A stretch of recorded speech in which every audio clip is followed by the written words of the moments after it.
Want help to grow your business? Download BRiN, the world's first business advisor in your pocket. To find out more, visit BRiN.ai or search the App Store today.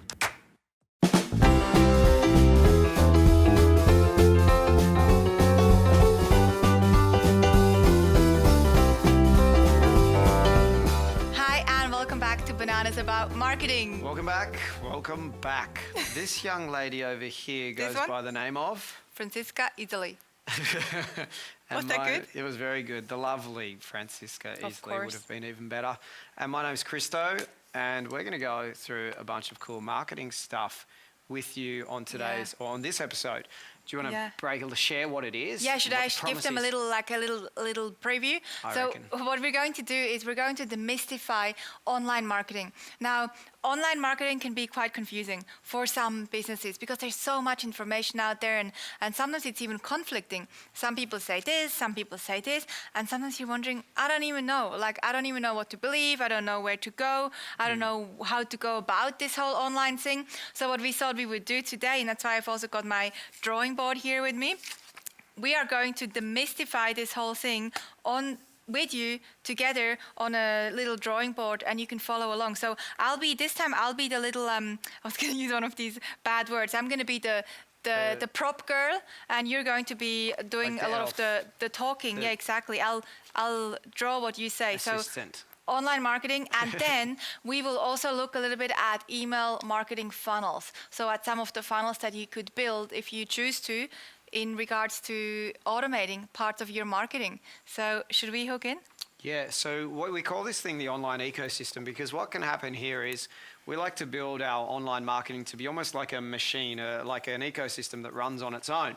So it just operates automatically and kind of self-perpetuates, and it looks after people, and it nurtures people, and it generates sales, and it generates referrals, and it can all just happen 24/7 without you. Now, we believe it's a very good use of our time here now going through this online marketing thing, because we believe that it'll help you get a better return on investment from absolutely everything else you do. So what do I mean by that? Like, how could I say that? Well, let's say if Franziska here was just someone, let's say she had a business and she tells me about her business. I'm a potential customer. I'm just anyone random. And she says, tells me a little bit about what she has. We have a conversation about it and what she sells. I might then, if I'm interested, where would I go? Like, I might be interested in buying her product or service, but where I'm going to go to get more information is I'm going to go online. So now this is not online marketing. She's talking to me. This is offline. You're lucky she's talking to you. I'm pretty lucky, yes. If she talks to me, I'm a very lucky boy. However, this is offline marketing. This is a conversation. So she's going to actually get a better return on conversation by having a better online presence. Now, let's put it a different way. Let's say if a lot of business owners think all they need is offline market, like print, or they're doing something in marketing, and they think, okay, cool, I'm looked after, I'm in all this print marketing. Even if I come across her business in print, where am I going to go to learn more about it? I'm still going to go online, or if I talk to my best friend and my best friend says, hey, you got to work with this business over here, I'm still going to go to check out that business online, right? I might Google her business or a product or service. I might check out her website. I might check out her social media platforms and things. So she's actually going to get a better return on investment from absolutely everything she does by having a better online presence, because it's so low risk for me to go check her out online. I could be in my pajamas at 10 o'clock tonight, have a look at her business.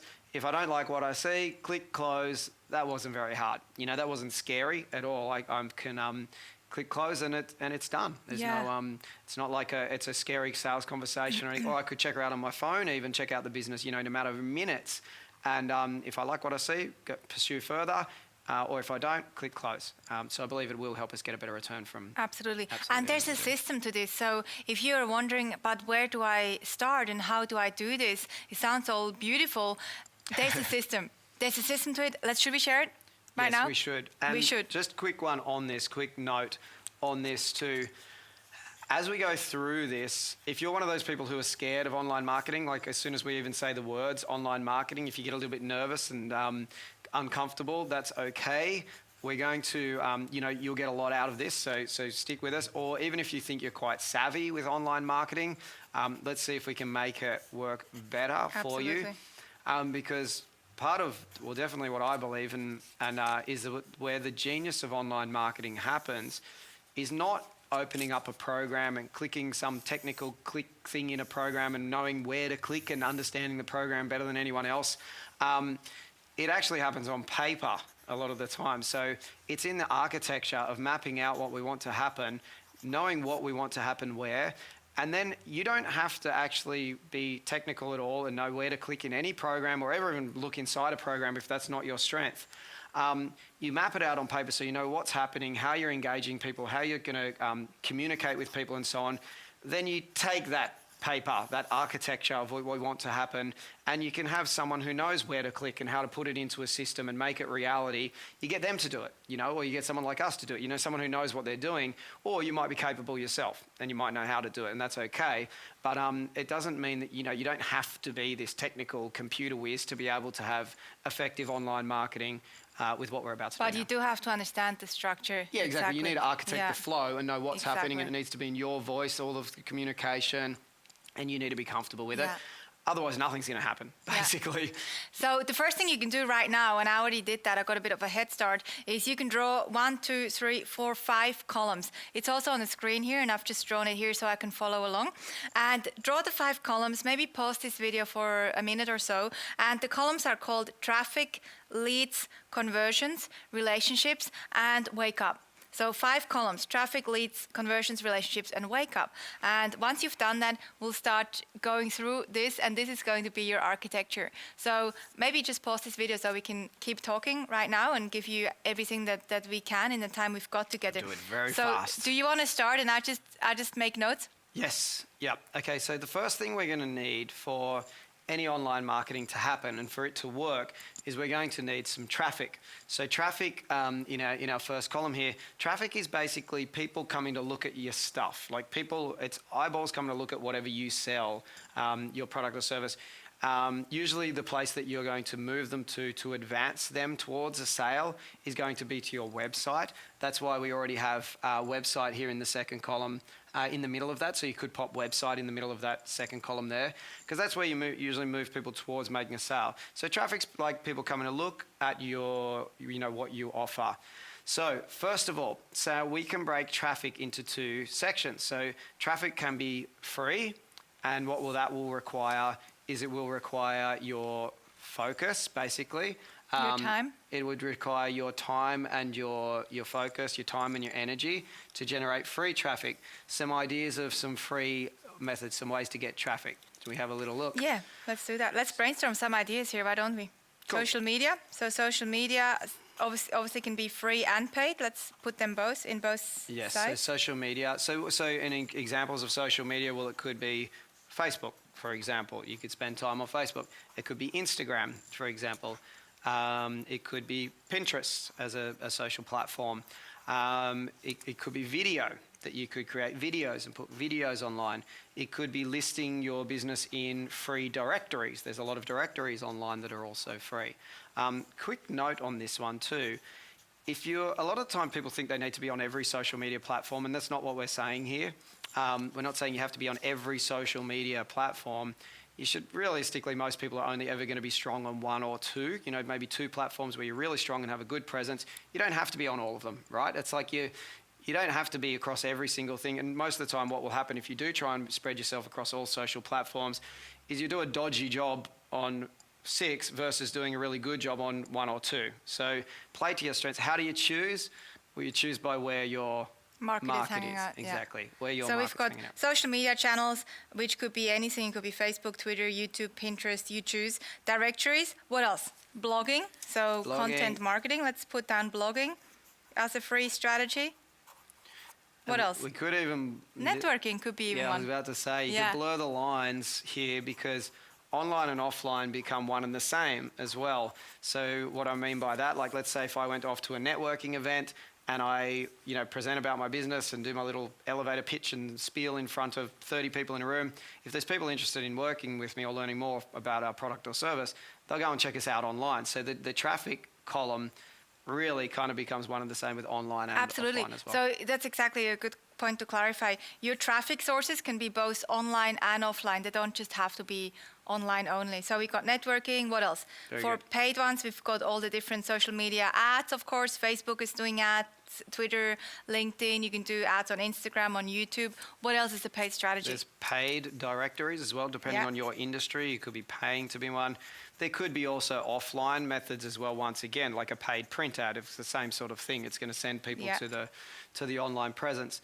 Now, the point of what we're going through here is not that you could, we're not going to list out everything you can possibly do to generate traffic, because we could be here for 2 weeks going on and on and on. The purpose of what we're doing here is we want to get to a place in the future where for each one of these columns that you've drawn up, we have a system for like a process for each one of these columns. So we're going to get to a point in the future where within that traffic column, you will know there's a few key things you're doing. So, and you might not be there yet, but let's say down the track, you get to a point where you have, say it's like you're doing this thing, this thing, this thing, this thing, this, it might be 3 or 4, whatever, a combination of 5, 10, however many things.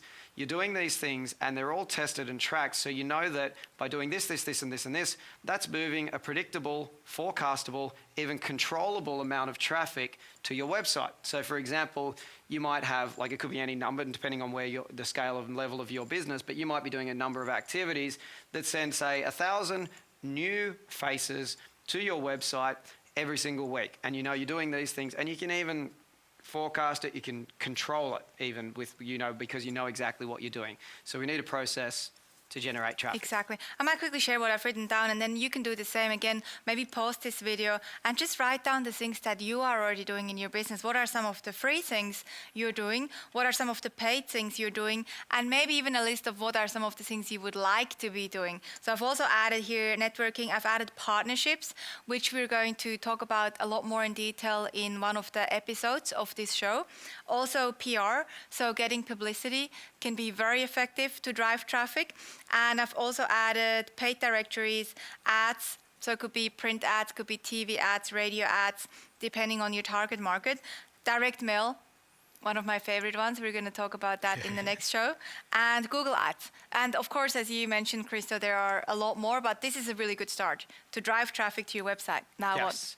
Yes, and just on these things too. So let's say if you were, because obviously the purpose of these things, like you might be building a community, say if it was on Facebook, for example, and you're getting all these followers and you're building your community and you're sharing and giving value and so on, it would be a good idea from time to time to send those people, your followers, to somewhere that they can buy. So the purpose of this column, really, in terms of a business, is to send people to your website, to move people to somewhere they can buy.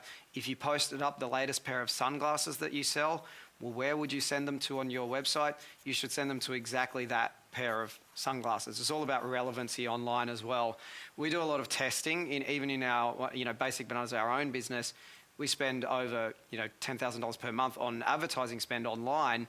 We spend a lot of and it basically moves a lot of people to our web pages, and we're always testing what would make, if someone's registering for our like a half-day workshop that we run for small business owners on marketing, we have a lot of traffic going to this workshop. So we actually have 2 pages running all the time where we're testing different elements of the page. So we have a different video, for example, or we move testimonials that are different testimonials, because it only has to result in a 1% increase in registrations by doing some changes. That's a huge difference at the end of the day, a massive difference. Like even let's say if we did a bunch of changes and you got a 5% increase in sales from a page, or a 5% increase in, say in our example, in registrations for a workshop, well let's say we only sent 1,000 people per month to that page, that would be 50 extra registrations per month. At the end of the year, that would have been 600 extra registrations. That's a To continue enjoying this presentation, download BRiN,